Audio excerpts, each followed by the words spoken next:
Black love is not following anybody else's timeline but yours.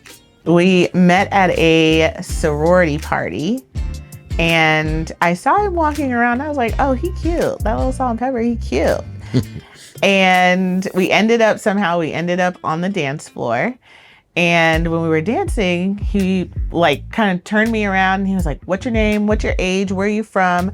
Are you married? Do you have kids? What's your job? What kind of school do you go to?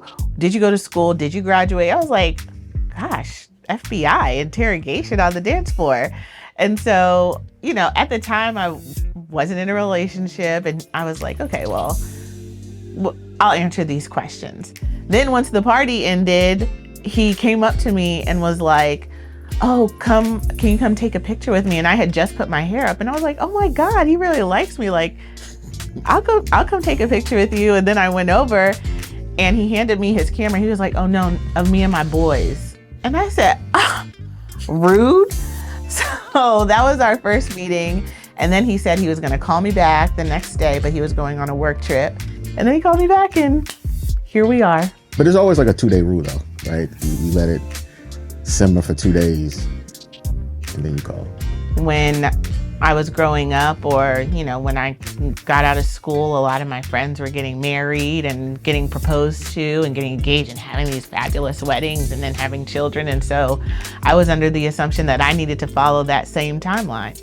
I gotta get engaged, then I gotta get married, then I gotta plan my family, then I gotta buy a house and do all these things in a particular order.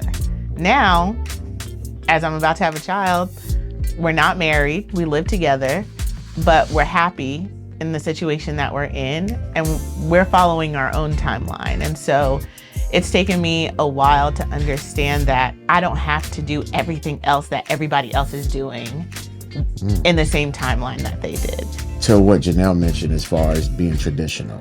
So I thought traditional was what it was supposed to be. You know, growing up, you know, seeing how my parents loved, seeing how my grandparents loved, but also being married before, you know, and having that, you know, marriage in. So at that point, you know, I'm like, okay, well, love is not always what it actually seems to be. In challenging times, I think it's just not escalating situations and just understanding each other's feelings and how people respond to different things. So, you know, it's just really understanding how you communicate with your partner and what the best way to do that. And you're always learning, you know, new ways to do that and what's the best way. But I think it's important to, you know, understand that when you're in a relationship, it's always important to be considerate of somebody's feelings, because I don't want to go to bed mad with him. For me, I like to get it out the way. I don't want to hold on to any form of anger, resentment, or anything like that. So when we're having an issue or something comes up, I will say, hey, let's talk, let's have a conversation. This is what happened, and just get out the way. But sometimes I go practice on how I can relay it to where it doesn't offend or come off of the wrong way. And we have those times where he'll be like, or I'll be like, you get on my nerves, but you know I love you though, right? Oh yeah. What I love the most about my partner is that he has an amazing sense of humor, but he also understands that I have my qualms about me and that, you know, I don't necessarily do everything like everybody else. I listen to different music. I like 80s music. I like old music. And he lets me dance around the house listening to Earth, Wind, and Fire. Black love to me is really sacrifice without regret.